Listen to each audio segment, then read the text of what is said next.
Assalamualaikum warahmatullahi wabarakatuh. Hai sahabat FMI, ketemu lagi di channel YouTube Yayasan FMI. Masih bersama kita Sasa, Sani, dalam program NSI Ngobrol Santai Islami.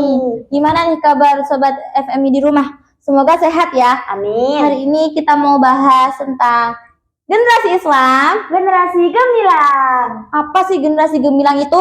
Apa teman-teman? Coba jawab. Gak kedengeran teman-teman. Gimana kalau kita tanya ke teman-teman santri aja? Ayo, yuk kita tanya ke teman-teman santri. Kak Syifa, generasi gemilang itu apa sih? Generasi yang ada waktu Islam berjaya. Terima kasih. Kak Aina, generasi gemilang apa sih? Generasi yang wow, yang cerah, nggak gampang menyerah, tangguh. Terima kasih gitu. Kak Aina. Setelah kita tanya-tanya ke teman-teman santri, ternyata jawabannya beragam banget ya. Iya, betul banget. Tapi bentar, generasi gemilang itu apa sih? Generasi gemilang itu generasi yang maju, generasi yang memiliki banyak karya, generasi yang berperan penting dalam peradaban, generasi berkualitas, dan generasi yang memiliki jiwa pejuang. Kalau buat contohnya apa nih? Contohnya nih ya, pada zaman dulu kayak generasi muda itu banyak yang menjadi ilmuwan, terus banyak menemukan barang-barang yang berguna, bahkan menulis kitab. Itu waktu Islam masih tegakkan ya? Ya, masih berjaya. Kalau menurut lu sekarang generasi sekarang itu termasuk generasi gemilang nggak? Enggak. Kenapa? Karena kan tadi aku sendiri nih bilang ya, karena kan pada waktu generasi dulu itu generasinya itu yang maju, terus generasi yang memiliki, yang tangguh, terus berkualitas, dan itu tuh beda banget dengan generasi sekarang. Karena generasi sekarang itu rusak banget gitu kan ya. Rusak banget loh teman-teman.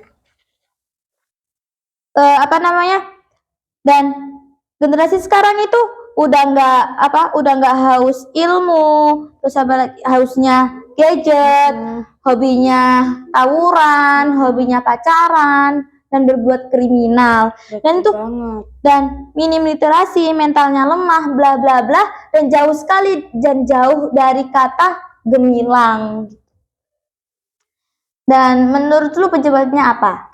Menurut gue pribadi sih karena sistem ya. Karena sistem itu kan yang berpengaruh ya buat seluruh aspek ya, aspek dari mulai pendidikan, ekonomi, apalagi pendidikan, ya kan?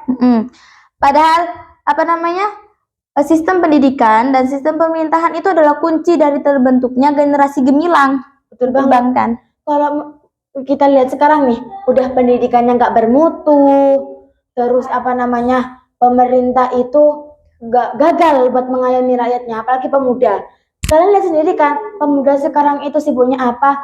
Disibukkan dengan hal-hal yang nggak berguna, tren-tren yang nggak jelas, terus disibukkan dengan pokoknya hal-hal yang nggak berguna lah.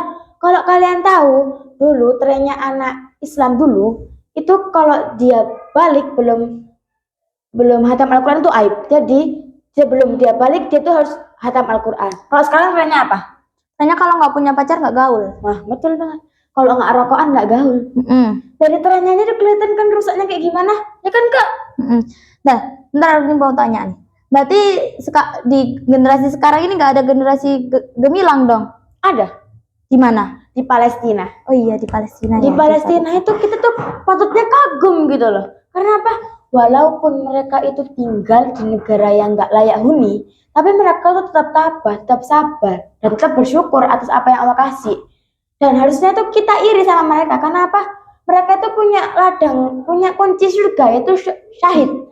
Dan mereka tuh kalau misalnya keluarganya itu meninggal, walaupun mereka menangis, tapi nyatanya itu mereka bahagia. Karena apa? Karena mereka keluarganya itu dapat kunci surga itu, yaitu syahid. Ya kan Kak? Ya, betul. Nah, terus kesimpulannya apa? Kesimpulan aja, cuma Islam doang yang bisa membentuk atau mencetak generasi gemilang. Dan ini tuh sudah terbukti teman-teman nih. Waktu negara Islam masih tegak, banyak tuh pemuda-pemuda yang menghasilkan orang-orang keren dan mempunyai prestasi yang dikenang hingga saat ini. Nah. Contohnya Muhammad Al-Fatih. Beliau bisa menaklukkan Konstantinopel di usia beliau yang masih 21 tahun. Ibnu Sina, orang pertama kali yang membedah ya, membedah menggunakan obat bius dan pertama kali menemukan kanker otak. Terus Ibnu Firnas yang pertama kali menemukan cikal bakal pesawat. Dan masih banyak lagi nih pemuda-pemuda yang keren pada saat itu. Jadi bentar, jangan closing statement dulu. Kita itu nggak bisa sepenuhnya nyalahin sistem pendidikan dan pemerintahan aja. Harusnya kita juga patut orang tua sekarang, karena apa? Rata-rata orang tua sekarang itu belum punya cukup ilmu untuk mendidik anaknya. Apalagi kan dengan sistem kayak ini ya, kita butuh membutuhkan banyak ilmu. Terus juga orang tua sekarang itu rata-rata orang tua muda yang belum siap jadi seorang ibu atau ayah. Dan yang paling penting, ibu itu berperan penting dalam mencetak generasi gemilang. Kayak waktu NS kemarin, aku bilang kalau misalnya ibu itu adalah ibu dari generasi.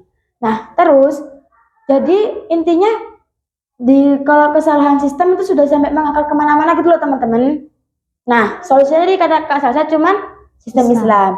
Kesimpulannya adalah yuk semangat menegakkan sistem Islam. Takbir, Allahu Akbar. Wassalamualaikum warahmatullahi wabarakatuh. Dadah. Sampai jumpa di video selanjutnya ya. Jangan lupa like, comment, and subscribe.